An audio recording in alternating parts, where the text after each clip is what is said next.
ఈరోజే శనివారం. ఎంతో పవిత్రమైన విశేషమైన రోజు. శనిదోషాలు తొలగిపోవాలి అన్నా, శని బాధల నుంచి బయటపడాలి అన్నా, ఆర్థిక సమస్యల నుంచి బయటపడాలి అన్నా, మనశ్శాంతి కలగాలన్నా ఈరోజు ఈ కథను విన్నా, చదివినా, చెప్పినా, వినిపించినా జన్మల దోషాలు తొలగిపోతాయి. కోరిన కోరికలు నెరవేరతాయి. ప్రతి పనిలోనూ మీదే విజయం కలుగుతుంది. మరి ఈరోజు తప్పకుండా వినాల్సిన ఆ కథ ఏంటో ఇప్పుడు ఈ వీడియోలో తెలుసుకుందాం. రోజు బృహదస్వుడు అనే ముని పాండవుల వద్దకు వచ్చాడు. అప్పుడు పాండవుల్లో పెద్దవాడైన ధర్మరాజు ఆ మునికి అతిథి సత్కార్యాలు చేసి కౌరవుల వల్ల తాము పడుతున్న బాధలు అన్నీ వివరించి, మహాత్మా, రాజ్యాన్ని నివాసాన్ని పోగొట్టుకున్న మాలాగా అడవిలో కష్టాలు పడుతున్నవారు ఎవరైనా ఉన్నారా? ఉంటే చెప్పండి అని అడిగాడు. అందుకు బృహదస్వుడు ఇలా పలికాడు. ధర్మరాజా, నీవు కష్టాలు పడుతూ అడవుల్లో ఉన్న నీ వెంట నీ అన్నదమ్ములు, నీ భార్య, నీ హితం కోరే విప్రులు నీ వెంట ఉన్నారు. పూర్వం నలుడు అనే మహారాజు నీవలే జూదంలో సర్వం కోల్పోయి పుష్కరునికి రాజ్యాన్ని అప్పగించి భార్యా సమేతుడై ఒంటరిగా అరణ్యాలకు వెళ్లాడు అని చెప్పాడు. అది విని ధర్మరాజు, మహాత్మా, నాకు నకులుని కదా, వివరించండి అని అడిగాడు. అప్పుడు బృహదస్వుడు ఇలా చెప్పడం ఆరంభించాడు. నిషిత దేశాన్ని వీరసేనుడి కుమారుడైన నలుడు పరిపాలిస్తున్న కాలమది. తన పరాక్రమంతో ఎన్నో దేశాలను జయించి ప్రజారంజకంగా పరిపాలిస్తున్నాడు. నలుడికి జూదం అంటే ఎక్కువ ప్రీతి. ఆ కాలంలో విదర్భ దేశాన్ని భీముడు అనే రాజు పరిపాలిస్తున్నాడు. చాలా కాలం అతనికి సంతానం లేదు. అతనికి దమనుడు అనే మునిచ్చిన వరం వల్ల దమయంతి అనే కూతురు దముడు, దమనుడు, దాంతుడు అనే కుమారులు కలిగారు. దమయంతి సౌందర్య రాశి, గుణవంతురాలు. దమయంతి నలుడి గుణగణాల గురించి విన్నది. నలుడు దమయంతి గురించి, ఆమె సౌందర్యం గురించి విన్నాడు. ఇరువురి నడుమ ప్రేమ అంకురించింది. ఒకరోజు నలుడు ఉద్యానవనంలో ఉండగా హంసల గుంపు వచ్చి అక్కడ వాలింది. ఆ హంసలను చూసి ముచ్చటపడి నలుడు వాటిలో ఒకదాన్ని పట్టుకున్నాడు. మిగిలిన హంసలు తోటి హంసను విడిచి వెళ్లలేక ఆకాశంలో తిరుగుతున్నాయి. నలునితో అతని చేతిలోని హంస మానవ భాషలో ఇలా పలికింది. ఓ నలమహారాజా, నీవు దమయంతిని ప్రేమిస్తున్నావు. నేను దమయంతి వద్దకు వెళ్లి నీ గురించి, నీ అందచందాల గురించి, గుణగణాల గురించి చెప్పి నీ మీద అనురాగం కలిగేలా చేస్తాను అని పలికింది. ఆ హంస పలుకులు విని నలుడు ఆనందపడి దాన్ని విడిచిపెట్టాడు. ఇచ్చిన మాట ప్రకారం ఆ హంస విదర్భ దేశానికి ఎగిరిపోయింది. అంతఃపురం ముందు విహరిస్తున్న హంసను చూసి దమయంతి ముచ్చటపడింది. చెలికత్తెల సాయంతో దమయంతి ఆ హంసను పట్టుకుంది. ఆ హంస దమయంతితో ఇలా పలికింది. ఓ దమయంతి, నేను నీ హృదయేశ్వరుడైన నలుడి వద్ద నుండి వచ్చాను. నలుడు సౌందర్యవతుడు, సంపన్నుడు, సద్గుణవంతుడు. నీవు సౌందర్యంలో, గుణంలో అతనికి తగినదానివి. అతనికి భార్యవైతేనే నీకు రాణింపు అని పలికింది. అప్పుడు దమయంతి, ఓ హంస, నలుడు గురించి నాకు ఎలా చెప్పావో అలాగే నలుడికి కూడా నా గురించి చెప్పు అన్నది. ఆ హంస అలాగే చేసింది. ఇలా ఇరువురికి ఒకరిపై ఒకరికి అనురాగం అధికమైంది. నలా దమయంతుల ప్రణయ విషయం దమయంతి చెలికత్తెల ద్వారా తెలుసుకున్న భీమ మహారాజు కుమార్తెకు స్వయంవరం ప్రకటించాడు. ఆహ్వానాన్ని అందుకున్న రాజులంతా స్వయంవరానికి విచ్చేశారు. నలుడు కూడా స్వయంవరానికి పోతున్నాడు. ఇంద్రుడికి దమయంతి స్వయంవర విశేషం తెలిసి దిక్పాలకులతో స్వయంవరానికి బయలుదేరాడు. మార్గమధ్యలో నలుణ్ణి చూసిన ఇంద్రుడు నలుడితో, నిషధరాజా, నీవు నాకు దూతగా పనిచేయాలి అన్నాడు. అప్పుడు నలుడు, అలాగే చేస్తాను. ఇంతకీ మీరెవరు? నేను నీకేమి చెయ్యాలి అని అడిగాడు. అప్పుడు ఇంద్రుడు నలునితో, నేను ఇంద్రుణ్ణి. వీరు దిక్పాలకులు. నీవు పోయి దమయంతికి మా గురించి చెప్పి ఆమె మమ్మల్ని వరించేలా చెయ్యాలి అన్నాడు. అప్పుడు నలుడు ఇంద్రునితో, అయ్యా, నీకిది ధర్మమా? నేను కూడా అదే పనిమీద పోతున్నాను కదా అన్నాడు.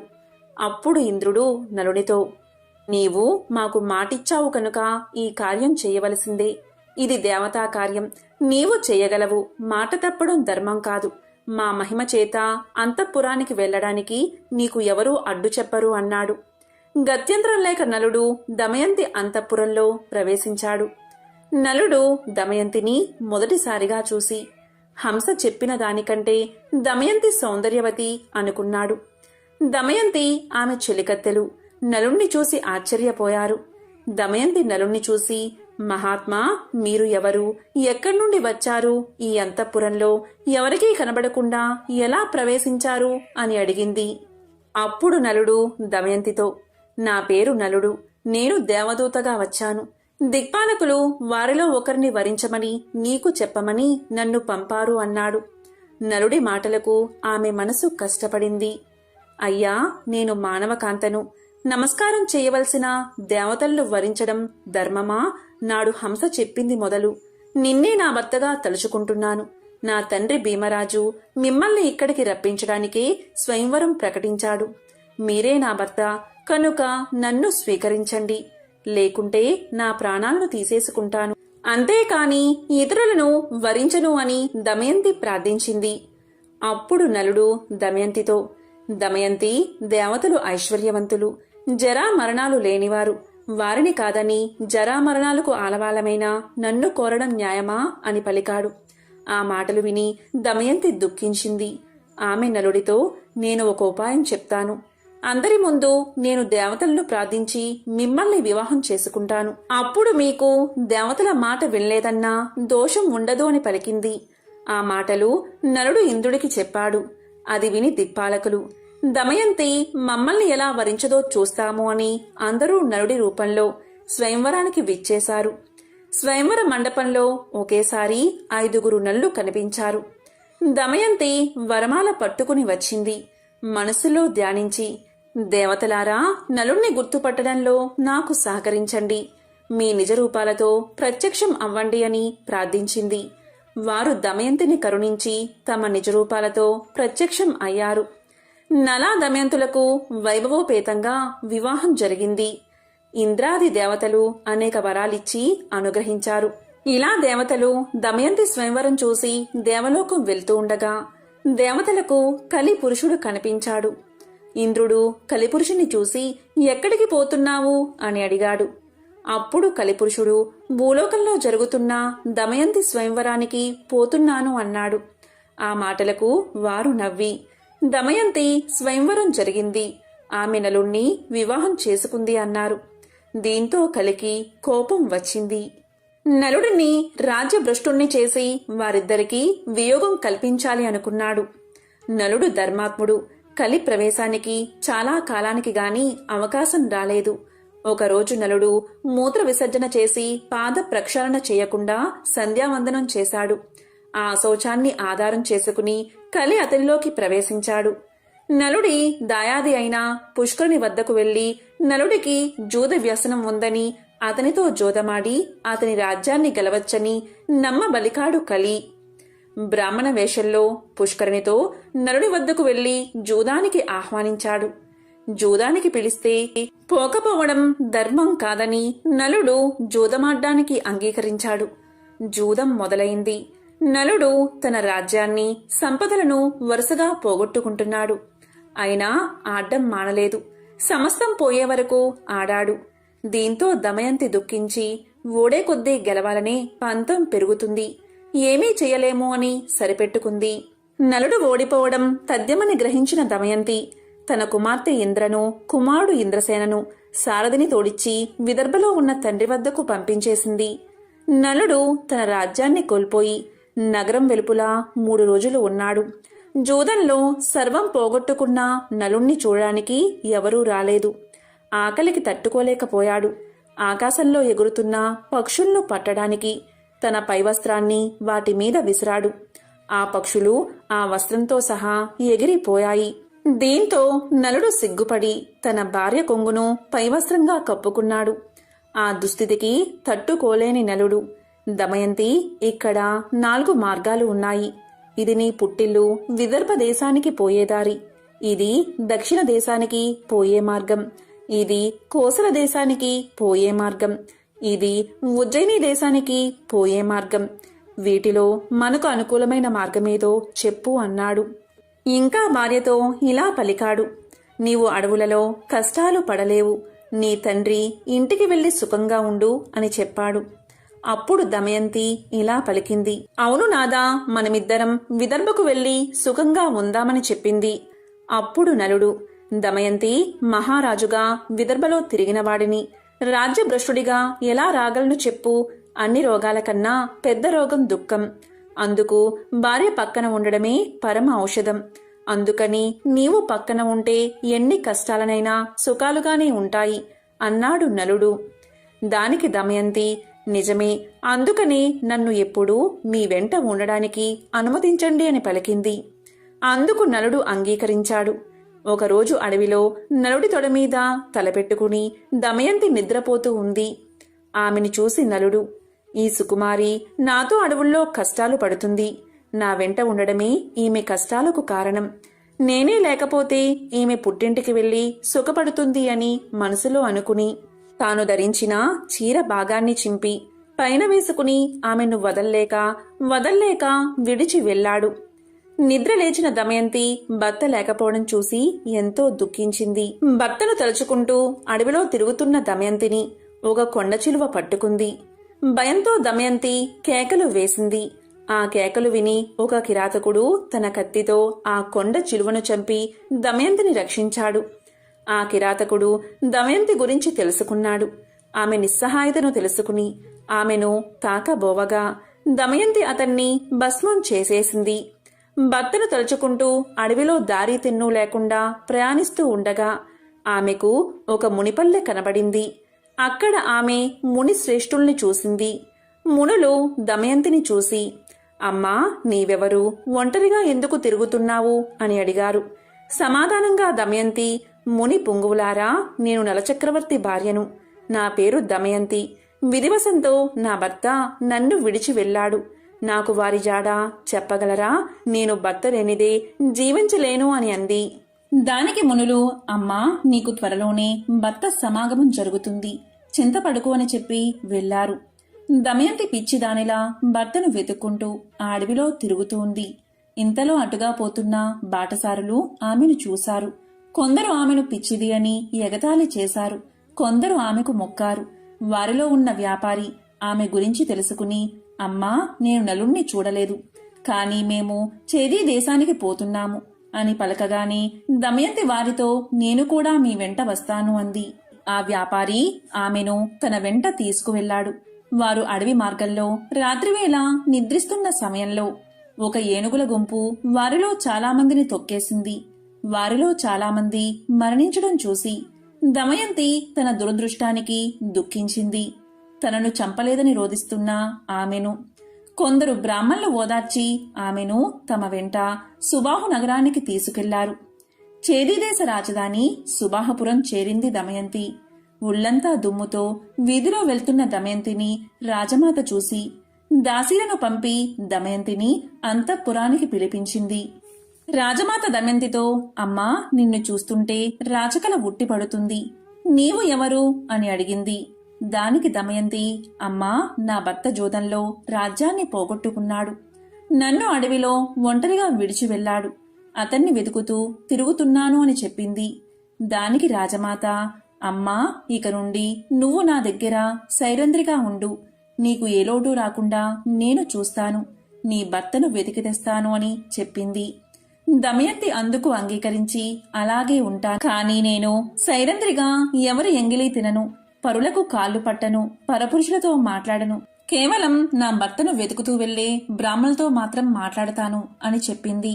రాజమాత అందుకు అంగీకరించి తన కుమార్తె సునంద వద్దకు పంపింది. దమయంతి అక్కడే ఉండిపోయింది. దమయంతిని వదిలి వెళ్లిన నలుడు అడవిలో ప్రయాణిస్తూ ఉండగా అడవి అంతటా దావానలం వ్యాపించింది. ఆ మంటల మధ్య నుంచి రక్షించండి, రక్షించండి అన్న ఆర్తనాదం వినిపించింది. ఆ ఆర్తనాదం విని నలుడు అగ్ని కీలల నడుమ ఉన్న నాగకుమారుణ్ణి రక్షించాడు. ఆ పాము నలుణ్ణి కాటేసింది. పాము కాటుకు నలుడు వికృత రూపుడయ్యాడు. అప్పుడు ఆ పాము తన నిజరూపంతో ప్రత్యక్షమై నలుడితో, నల మహారాజా, నా పేరు కర్కోటకుడు. నేను నిన్ను కాటేశానని భయపడకు. ఇక నిన్ను ఎవరూ గుర్తించరు. పాముకాటు నిన్నేమీ చెయ్యదు. నీ రాజ్యం నీకు ప్రాప్తిస్తుంది. నీ భార్య నీకు దక్కుతుంది. నీకు ఎప్పుడు నిజరూపం కావాలన్నా నన్ను తలుచుకుంటే నీ వద్దకు ఒక వస్త్రం ఎగురుతూ వస్తుంది. దాన్ని కప్పుకుంటే నీ పూర్వాకృతి వస్తుంది. నీకు మరొక విషయం చెప్తాను. ఇక్కడికి దగ్గరలో ఇక్ష్వాకు వంశస్థుడైన ఋతుపర్ణుని రాజ్యముంది. నీవు అక్కడికి వెళ్ళు.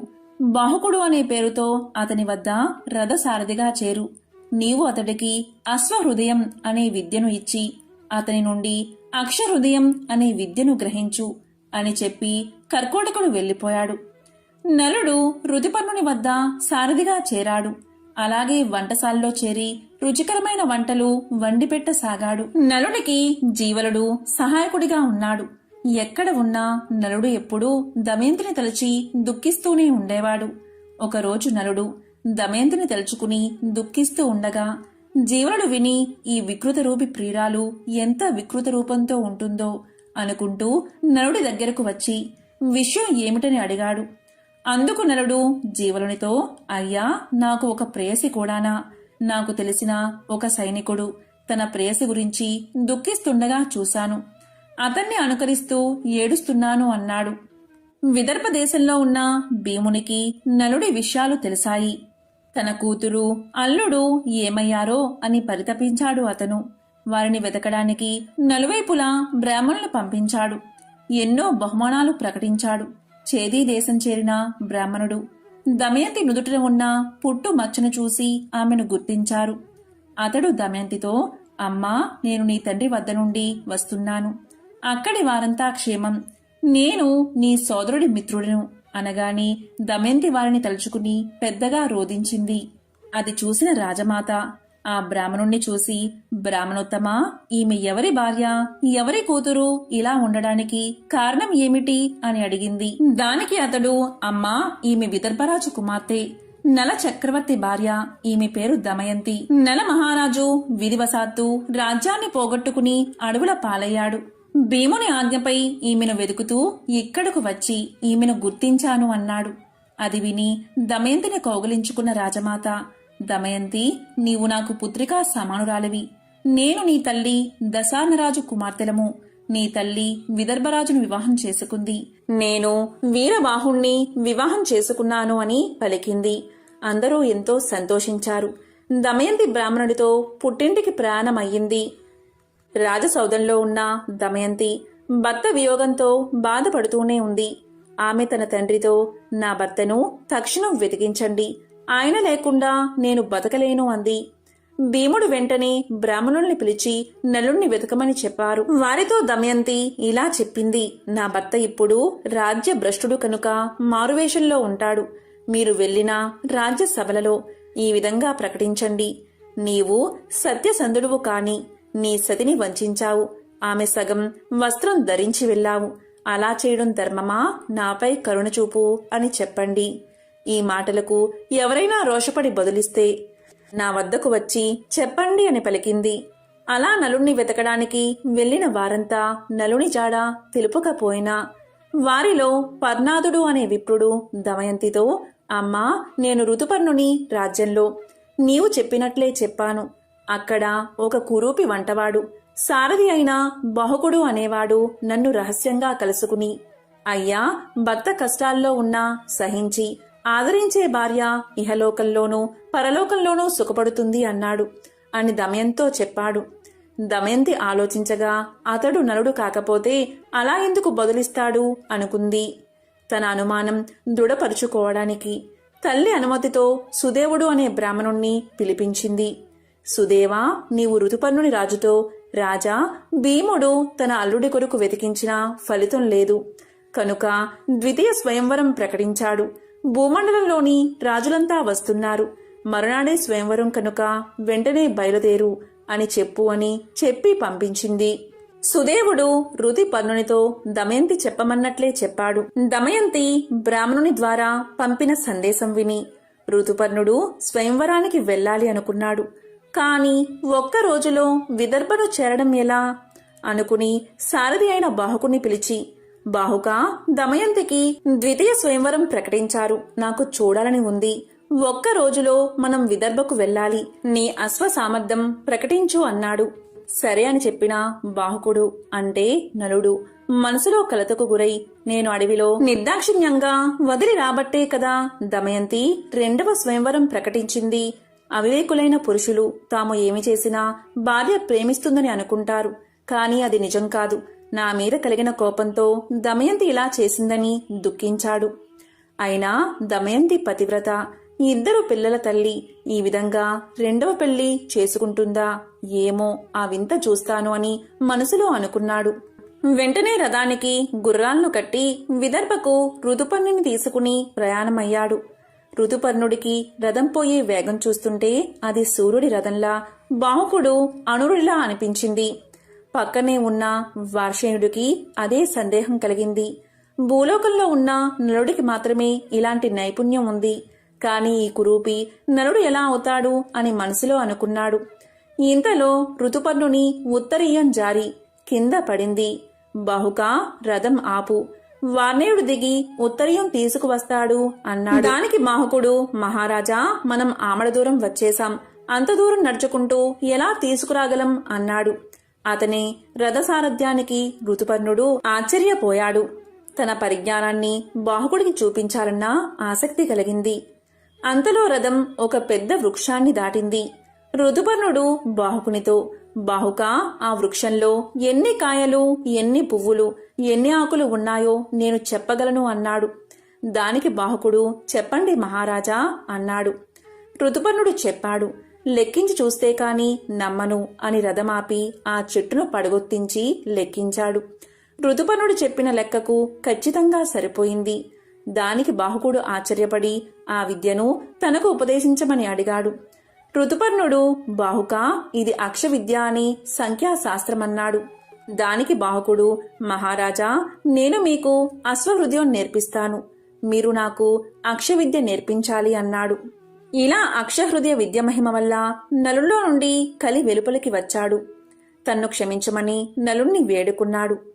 నలుడు ఆగ్రహించి శపించబోయాడు. అప్పుడు కలి నలుడితో, నలమహారాజా నిన్ను ఆవహించి నీలో ఉన్న సమయంలో నిన్ను కర్కోటకుడు కాటువేయడం వల్ల అనుక్షణం కాలిపోయాను. ఇంతకంటే శాపం ఏముంటుంది? నన్ను క్షమించి విడిచిపెట్టు అని వేడుకున్నాడు. ఇలా జరగగానే నలుడి రథం విపరీతమైన వేగంతో విదర్భలోకి ప్రవేశించింది. ఆ ఘోష విని దమయంతి నలుడి రథాన్ని గుర్తుపట్టింది. ఋతుపర్ణరాజుకు విదర్భలో స్వయంవరం జరుగుతున్నా సందడి కనిపించలేదు. బాహుకుడు అంటే నలుడు రథాన్ని అశ్వసాల్లో నిలిపి సేదతీరాడు. అప్పుడు దమయంతి తన దాసీతో, వచ్చింది ఋతుపర్ణ మహారాజు, అతని సారథి వార్షేయుడు, వారు నాకు తెలుసు. కాని వారి వెంట ఉన్న కురూపి ఎవరు అని అడిగింది. వివరాలు కనుక్కుని రమ్మంది.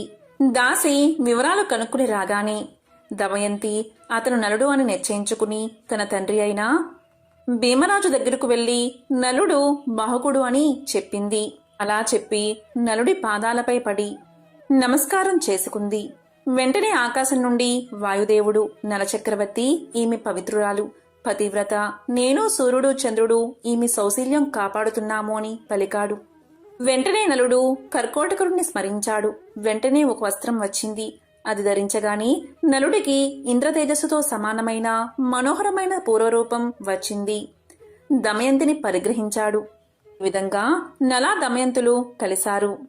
ఈ నలుడి కథ శ్రద్ధతో వినేవారు, సమావేశాల్లో చదివి వినిపించేవారు కలివల్ల సంభవించే దోషాల నుండి విముక్తిని పొందుతారు.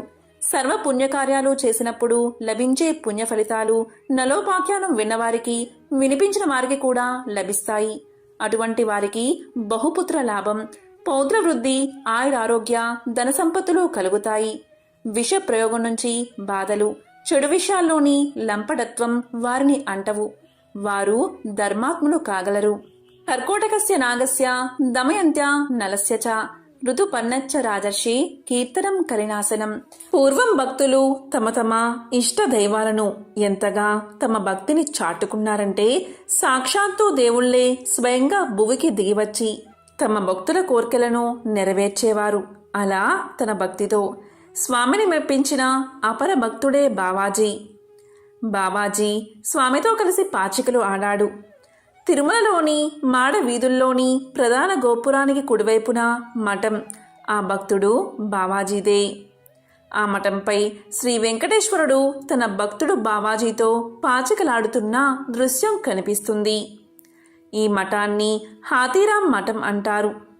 కొన్ని వందల ఏళ్ల క్రితం బావాజీ అనే భక్తుడు తీర్థయాత్రలు చేస్తూ ఉత్తరాది నుంచి తిరుమలకు చేరుకున్నాడు. అక్కడ శ్రీ వెంకటేశ్వరుడి దివ్య మంగళ విగ్రహాన్ని చూసిన ఆయన మనసు అక్కడే లగ్నమైపోయింది. తోటి యాత్రికులంతా వెళ్ళిపోయినా ఆయన తిరుమలలోనే ఉండి నిత్యము స్వామిని దర్శించుకునేవాడు. ఆలయంలో గంటల తరబడి బావాజీ నిలబడి ఉండడం అర్చకులకు కంటగింపుగా మారింది. అలాంటి వ్యక్తి నిరంతరం గుడిలో ఉండడాన్ని అనుమానాస్పదంగా భావించిన అర్చకులు ఆయన్ని బయటకు గెంటేసేవారు. ఇకపై ఆలయంలోకి రాకూడదంటూ కట్టడి చేశారు. దీంతో తీవ్ర మనస్తాపానికి గురైన బావాజీ శ్రీనివాసుడి దర్శన భాగ్యం కోసం చిన్న పిల్లవాడిలా విలపించాడు. రాత్రింబవళ్ళు కన్నీరు మున్నీరయ్యాడు. అప్పుడు అతన్ని ఓదార్చేందుకు సాక్షాత్తు శ్రీనివాసుడే దిగిరాక తప్పలేదు. స్వామి బావాజీతో ఇలా పలికాడు: నిన్ను నా సన్నిధికి రానివ్వకపోతే ఏమవుతుంది? నేను రోజు నీతో సమయం గడిపేందుకు వస్తూ ఉంటాను అని అభయాన్ని ఇచ్చాడు స్వామి. అలా నిత్యం రాత్రిపూట పవలింపు సేవ ముగిసిన తర్వాత ఆలయం ఎదురుగా ఉన్న బావాజీ మఠానికి చేరుకునేవాడు శ్రీనివాసుడు. అక్కడ వారిద్దరూ పొద్దు పొడిచే వరకు కబుర్లతో కాలాన్ని గడిపేవారు. కొన్నిసార్లు కాలక్షేపం కోసం పాచికలు ఆడుకునేవారు. అలా సరదాగా గడుపుతున్న తరుణంలో ఒక పరిణామం చోటు చేసుకుంది. అదేంటి అంటే, అలా ఒకసారి బావాజీతో స్వామివారు పాచికలాడుతూ కాలాన్ని గమనించలేదు. సుప్రమాతవేళ సమీపించింది. జగన్నాథునికి మేలుకొలుపు పాడేందుకు అర్చకులు ఆలయాన్ని సమీపించసాగారు. ఆ చప్పుళ్లను విన్న వెంకటేశ్వరుడు వెంటనే లేచి అక్కడి నుంచి ఆలయం లోపలికి వెళ్ళిపోయాడు.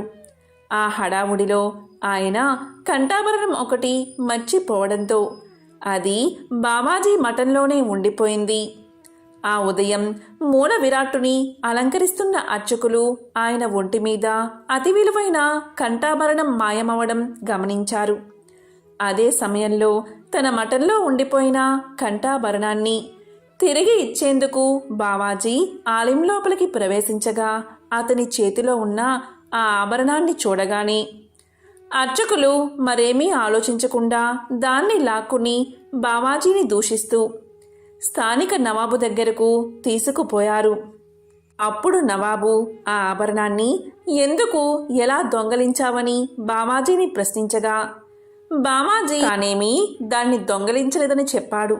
సాక్షాత్తు శ్రీనివాసుడే తనతో రాత్రంతా పాచికలు ఆడాడని, అర్చకులు రావడంతో హడావుడిగా ఆలయంలోకి వచ్చేయడంతో తన కంఠాభరణాన్ని తన మఠంలోనే మర్చిపోయాడని వివరణ ఇచ్చాడు. బావాజీ ఇచ్చిన సమాధానాన్ని ఎవ్వరూ నమ్మలేదు. వెంటనే నవాబు బావాజీని కారాగారంలో పడవేయమని ఆజ్ఞ ఇచ్చాడు. బావాజీని కారాగారంలో పడేశారు. నిజంగానే ఆ శ్రీనివాసుడు ప్రతి రాత్రి నీ కోసం వచ్చిన మాట నిజమే అయితే నీకు ఒక పరీక్షను పెడుతున్నాం. ఈ కారాగారం నిండా బండెడు చెరుకు గడలు వేస్తాం. ఉదయం సూర్యుడు పొడిచే వేళకి అవన్నీ పొడిపొడిగా మారిపోవాలి అని నవాబు అతనికి పరీక్ష పెడతాడు. ఆ రోజు అర్ధరాత్రి బావాజీని బంధించిన గది నుంచి ఏనుగు యొక్క అరుపులు వినిపించాయి. అవేమిటా అని లోపలికి తొంగి చూసిన సైనికుల ఆశ్చర్యానికి అంతులేకుండా పోయింది. ఆ గదిలో నామాలు ధరించిన ఒక ఏనుగు బండెడు చెరుకుగడలను సునాయాసంగా పిప్పి చెయ్యసాగింది. మూసిన తలుపులు మూసినట్లే ఉన్నాయి. ఎక్కడి కావలి వాళ్ళు అక్కడే ఉన్నారు. అయినా ఒక ఏనుగు లోపలికి చక్కగా ప్రవేశించగలిగింది. ఆ కార్యక్రమం జరుగుతున్నంత వరకు బావాజీ రామనామస్మరణ చేస్తూనే ఉన్నారు. అప్పట్నుంచి ఆయనకు హాతీరాం బావాజీ అన్న పేరు స్థిరపడిపోయింది. హాతీరాం భక్తిని స్వయంగా చూసిన నవాబు ఆయన్ని ఆలయ అధికారిగా నియమించాడు. హతీరాం బావాజీతో పాచికలాడి స్వామి తిరుమలలోని తన ఆస్తులంటిని పందెంగా పెట్టి ఓడిపోయాడని, అప్పట్నుంచి తిరుమల ఆలయం అతని వారసుల అధీనంలోనే ఉన్నదని ఒక కథ కూడా ఉంది. హతీరాం బావాజీ మొదట్లో శ్రీవారి ప్రసాదాన్ని ఆహారంగా తీసుకునేవారు. అయితే ప్రతిరోజు ఊరికే ప్రసాదాలు ఇవ్వడం ఇష్టం లేని ఆలయ అధికారులు హతీరాంని కట్టెలు కొడితేనే ప్రసాదం స్వీకరించాలి అని షరతులు విధించారు. హతీరాంజీ ఏనుగులా బలంగా ఉండేవాడని పురాణాలు చెబుతున్నాయి. శ్రీవారి ప్రసాదం కోసం కట్టెలు తెచ్చి వాటిని గొడ్డలతో హతీరాంజీ ముక్కలు చేసేవాడట. కొన్ని రోజుల తర్వాత బావాజీకి బాధ అనిపించిందట. తన సమయమంతా దీనికి కేటాయిస్తున్నానేంటి అనుకునేవారట హతీరాంజీ. తిండి సంగతి దేవుడు ఎరుగు, ముందు తపస్సు చేసుకుందామని నిర్ణయానికి వచ్చి శ్రీవారి ఆలయానికి దూరంగా పాప వినాశనం అడవుల్లోకి వెళ్ళిపోయారు హతీరాంజీ. ఆలయానికి అతి సమీపంలోని అటవీ ప్రాంతంలో హతీరాం బావాజీ తపస్సుకు కూర్చున్నాడు. ఆ సమయంలో ఆయనకి ఆకలి వేసింది. ఆకలిని తట్టుకోలేక ఎదురుగా ఉన్న చిన్న చెట్టు ఆకులను తీసుకుని ఆరగించాడు. ఆ ఆకులు తీయగా ఉండడంతో ఆవురావురమంటూ ఆ ఆకులన్నిటినీ ఆరగించాడు హతీరాంజీ. పక్కనే ఉన్న తీర్థంలో నీళ్లు తాగాడు. ఆకలి తగ్గాక బావాజీకి భయం వేసింది. ఆకుల వల్ల ఏమన్నా అవుతుందా అని ఆలోచించడం మొదలుపెట్టాడు. అయితే అతనికి ఏమీ కాలేదు. ఆకులు తిన్న తర్వాత అన్నం మాట మర్చిపోయి ఆకులు మాత్రమే తినడం ప్రారంభించాడు. అలా తన తపస్సును పూర్తి చేశాడు. 12 ఏళ్ల పాటు అతను ఆ బద్యాకులు తింటూ తపస్సు చేసుకునేవాడు. కొంతమంది ఈ ఆకులను రామభద్రం ఆకులని లేక రామపతి ఆకులని పిలుస్తూ ఉంటారు. గతంలో అన్ని చెట్లు ఉండగా బావాజీ ఈ ఆకుల్నే తినడం ఆశ్చర్యంగా ఉంది కదా. ఇదంతా శ్రీవారి మహిమే అని పురాణాలు చెబుతున్నాయి. ఆ బద్ది చెట్టు శేషాచలంలో మాత్రమే విరివిరిగా పెరుగుతాయి, ఇంకా ఎక్కడా కనిపించదు. పాప వినాశనం దగ్గరలో వేణుగోపాలస్వామి ఆలయం దగ్గర హతీరాం బావాజీ సమాధి ఉంది. అక్కడే ఆయన తపస్సు చేశారు. అక్కడికి వెళ్ళిన బద్దాకును ఇస్తూ ఉంటారు. ఈ ఆకు తీయగా పుల్లగా ఉంటుంది. దీన్ని ఎంతైనా తినవచ్చు. దీన్ని తింటే సంపూర్ణ ఆరోగ్యం పొందడం ఖాయమట. ఎంతో పవిత్రమైన విశేషమైన ఈరోజు ఈ కథలను విన్నా, చదివినా, చెప్పినా, వినిపించినా జన్మల దోషాలు తొలగిపోతాయి, సకల కోరికలు నెరవేరతాయి, కోటి జన్మల మహాపుణ్యం కలుగుతుంది. ఓం నమో నారాయణాయ. ఓం నమః శివాయ. ఓం శనైశ్చరాయ నమో నమః.